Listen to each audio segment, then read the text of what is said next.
안녕하세요. 백두산 금융연구소의 백두산입니다. 화면에 띄워놨습니다. 미래 주가를 몰라도 돈을 벌 수 있을까요? 일단 한번 답해 보십시오. 3초 드리겠습니다. 3, 2, 1. 답은 미래 주가 몰라도 돈 벌 수 있어요. 동그라미입니다. 동그라미. 돈 벌 수 있습니다. 좀 그러죠? 좀 아이러니하죠? 일단은 여러분들 우리 모두가 미래는 모른다, 미래를 볼 수 없다라는 생각을 갖고 일단 접근을 하셔야 됩니다. 우리는 모르고 있다라는 거 인정하고 일단 이 바닥에 들어오셔야 좀 마음이 편하고 오래 살아남으실 수 있습니다. 예를 들면 연방준비제도 하버드 나오고 MIT 나온 천재들이 모여서 평생 연구한 천재들이 모여서 경기를 예측하고 금리를 결정하는데도 불구하고 맨날 실수를 하죠. 우리가 하면은 나을 수 있을까요? 그 평생 그렇게 경제를 연구한 사람도 못 맞추는 걸 우리는 할 수 있을까요? 당연히 못합니다. 받아들이셔야 돼요. 그럼에도 불구하고 우리는 미래를 못 보지만 그럼에도 불구하고 돈은 벌 수 있습니다. 밑에 부제목을 달아놨죠. 부루마블 게임의 진리라고 달아놨는데 이미 부제목 보시고 좀 이해하시는, 무슨 얘기를 할지 이해하시는 분들도 계실 겁니다. 부루마블 게임이라면 어떤 현금 흐름이나 유동성 이런 부분에 관한 게임이죠. 그래서 전업 투자자들한테 오늘 제가 그래서 이 드리고자 하는 얘기는 전업 투자자들이 어떻게 현금 흐름을 관리하고 유동성을 어떻게 관리해서 이 사업을 계속 영위해 나가느냐에 관련된 부분을 조금 얘기를 해볼까 합니다. 시작할게요. 일단은 뭐 누구나 틀리죠. 그죠? 누구나 틀릴 수 있습니다. 방금 전에 밑밥 깔았다시피 천재들도 다 틀립니다. MIT, 하버드 다 소용없어요. 학벌이 소용없습니다. 이 바닥은 누구나 공평하게 틀립니다. 근데 살아남으려면 두 가지 방법이 있겠죠. 틀려도 돈을 안 까먹거나 아니면 다른 데서 그 손해를 보충하거나. 틀려도 돈을 안 까먹는 거는 제가 봤을 때 이런 식으로 예를 들면 될 것 같습니다.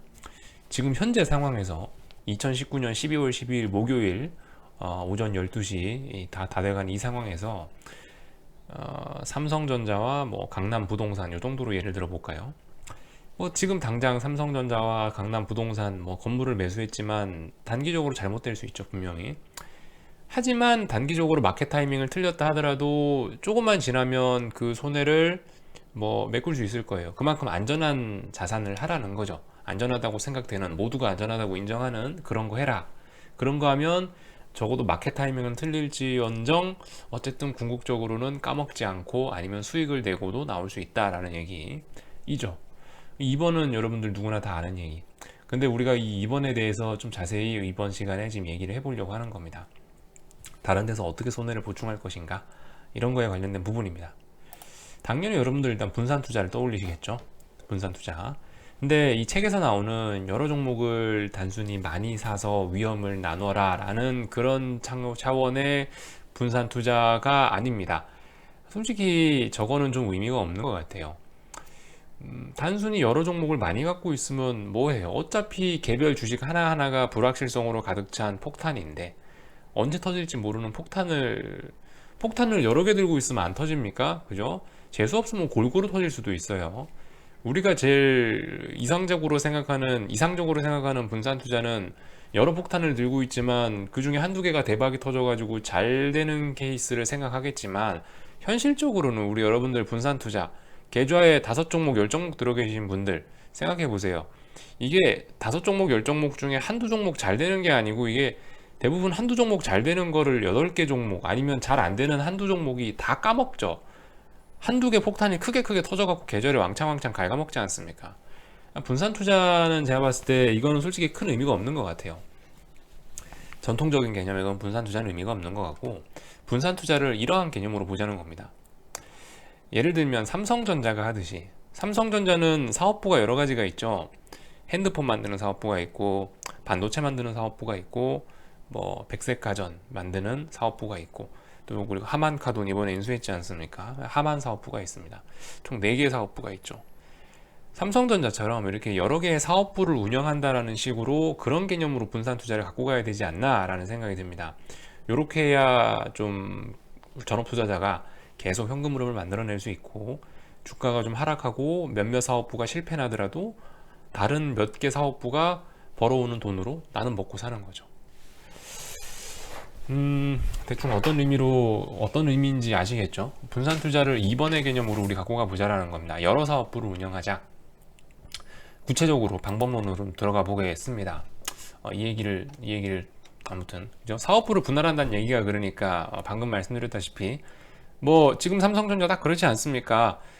핸드폰, 반도체를 제외한 나머지 세 개 사업부가 좀 부진하죠? 근데 반도체가 먹여 살리고 있고 언젠가 반도체가 부진할 때가 올 겁니다. 그러면 나머지 세 개 사업부 중에 하나가 또 살아나서 삼성전자라는 회사를 먹여 살리겠죠. 어떤 말씀이신지 아시겠죠? 자, 그래서 예시를 한번 들어보겠습니다. 전체 금액 2억이라 칩시다. 총 계좌 금액 2억. 그러면 계좌 4개 만들어요. 4개 만드는 얘기가 뭐예요? 4개의 사업부를 분할하라는 얘기입니다. 저 같으면 이렇게 하겠다라고 지금 예시를 드는 거예요. 저 같으면 그래도 어쨌든 아직까지 제 나이가 31, 30이기 때문에 어쨌든 아직까지 저는 계속 자산을 공격적으로 불려나가야 되는 그런 시기라고 생각합니다. 제가 50이나 60이나 70이 아니기 때문에 아직까지 좀 더 자산을 공격적으로 불려나가야 된다는 생각을 가지고 총액 2억이란 금액 중에 절반 1억은 주력 사업부, 얘는 이제 자산 증식을 목표로 갖고 가는 사업부죠. 그래서 뭐 예를 들면은 이런 거 큰 단위 6개월에서 1년 단위의 큰 단위 추종 ETF 전 이런 게 자신이 있으니까 예를 들면은 뭐 8월달 뭐 지금쯤 슬슬 이제 ETF 막 사는 거죠. ETF 상방으로 ETF 막 사고 언젠가 금융위기가 올 것 같으면 큰 위치에서 인버스 사서 6개월 1년 묵히고 이런 식의 매매 1년에 한두 번 열어보는 계좌 하나 만듭니다. 이게 주력 사업부가 되겠죠. 그리고 어쨌든 그 6개월에서 1년, 2년간 버티는 요 사이에 현금 흐름을 만들어내야 되기 때문에 나머지 남은 1억 가지고는 이걸 3개의 사업부로 분할해서 그럼 3,300만 원짜리 회사가 3개가 나오겠죠. 이렇게 해서 단기 매매 사업부를 3개를 만듭니다. 전업자가 현금 흐름을 만들기 위한 사업부죠. 예를 들면 뭐 이렇게 갖고 가는 겁니다. 삼성전자를 계속 들고 가라는 얘기가 아니에요. 그러니까 3.3억 3,300만 원을 가지고 매매를 하라는 얘기입니다. 이거는 삼성전자만 매매하고 이거는 하이닉스만 매매하고 이건 셀트리온만 매매하고 종목은 예시를 든 겁니다만 이런 식으로 가지고 간다는 거죠. 그래서 삼성전자 샀다 팔았다, 하이닉스 샀다 팔았다, 셀트리온 샀다 팔았다. 반드시 계좌는 다른 계좌여야 되겠습니다. 이게 계좌가 같이 붙어 있으면은 솔직히 주문 넣을 때도 불편하고요. 여차하다 보면 뭐 어떻게 하다 보면 확 많이 사지기도 하고 그렇기 때문에 이 계좌는 철저히 분리하는 게 이래저래 좋다고 생각해요. 증권사를 분리하면 HTS 많이 켜야 되니까 불편할 수 있지만 이 증권사를 막 나눠서 갖고 가라는 건 아니고 이런 매매 뭐 주력 사업부하고 단기 매매 사업부는 증권사 다르게 가도 되겠죠. 왜냐하면 1억짜리 요 사업부는 자주 매매 안 해도 되니까 다른 증권사 해도 되고 반면에 3.3억짜리 요거 3개는 같은 증권사에 계좌 3개 갖고 가는 게 좀 편하겠죠. 아무튼 이런 식으로 해서 계속 삼성전자, 하이닉스, 셀트리온 들고 가라는 게 아니고 샀다 팔았다 샀다 팔았다 샀다 팔았다 현금도 오래 들고 있고 샀다 팔았다 샀다 팔았다 타이밍 봐서 샀다 팔았다 하라는 거죠. 이런 식으로 하면 그래도 어느 정도 현금이 나오지 않을까라는 생각입니다.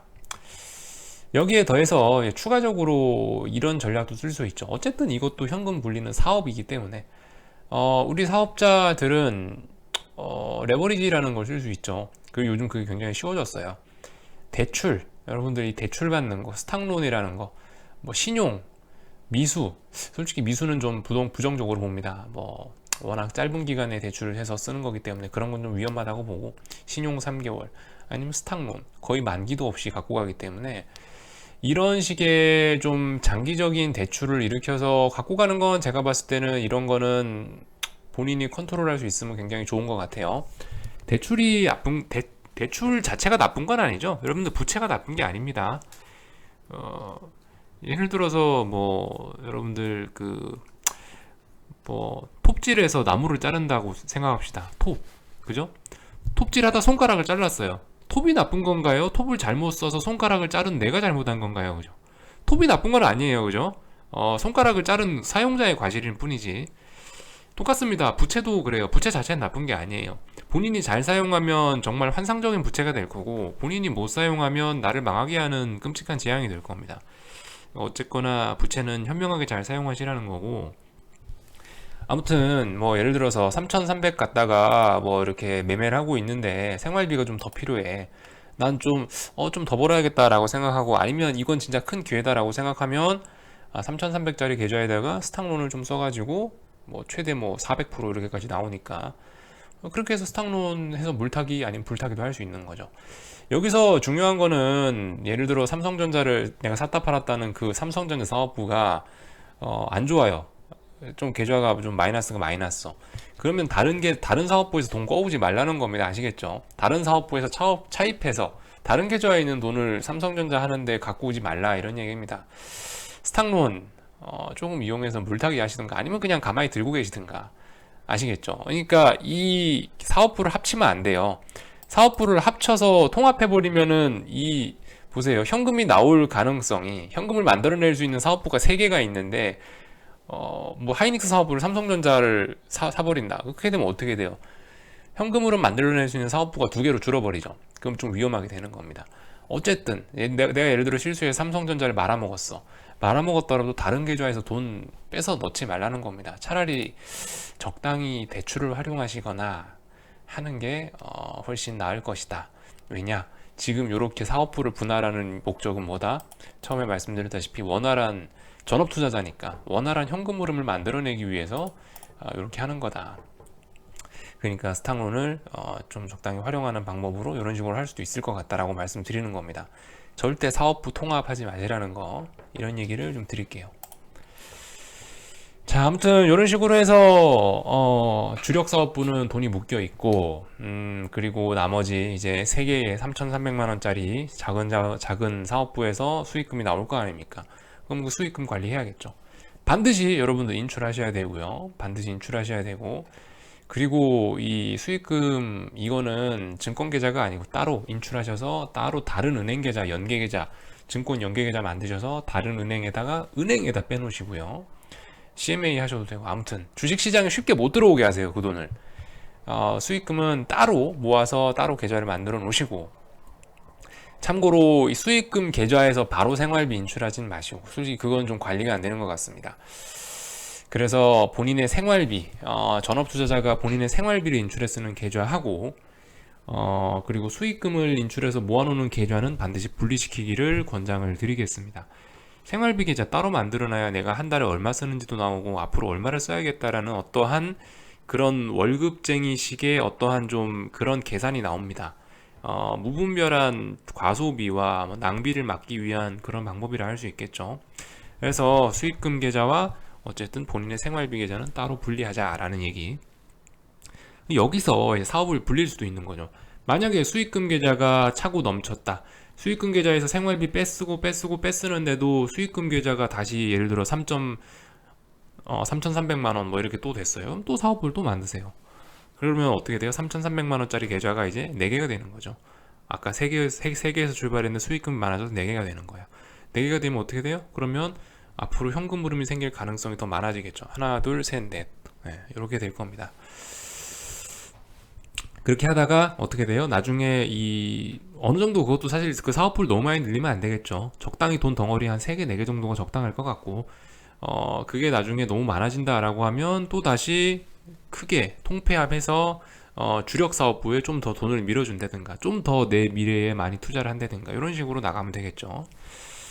아무튼 저도 이게 전업 투자라는 거를 본격적으로 이렇게 한 지가 오래되지는 않아서 주식 시장 분석이나 이런 걸 한 지는 오래됐지만, 사실 지금까지는 주식이 어떻게 움직일 거냐만 분석을 했기 때문에 저도 이런 부분에 대한 생각이 없었는데, 최근에 이렇게 주식으로만 먹고 사는 짓을 몇 년 동안 해보다 보니 요런 것도 중요하구나라는 게 생각이 들어서 이런 영상을 좀 녹화를 하나 해봤고요. 그래서 어쨌든 균형이 중요합니다. 이 주식이란 사업은 성공을 하려면은 총 3가지를 잘해야 된다고 생각을 해요. 하나는 지금까지 제가 열중해 왔던 주식이 어떻게 움직일 것인가, 시장이 어떻게 움직일 것인가에 대한 시장에 대한 분석. 2번째, 제가 좀 간과했던 부분이죠. 지금까지 유동성 관리, 어떻게 자금 관리, 이거 회사 운용하는 거니까 어떻게 이 유동성을 관리할 것인가, 어떻게 내 생활비를 벌어다가 어떻게 지출할 것인가, 이런 문제. 그리고 자, 3번째, 이것 또한 중요하죠. 자기 관리.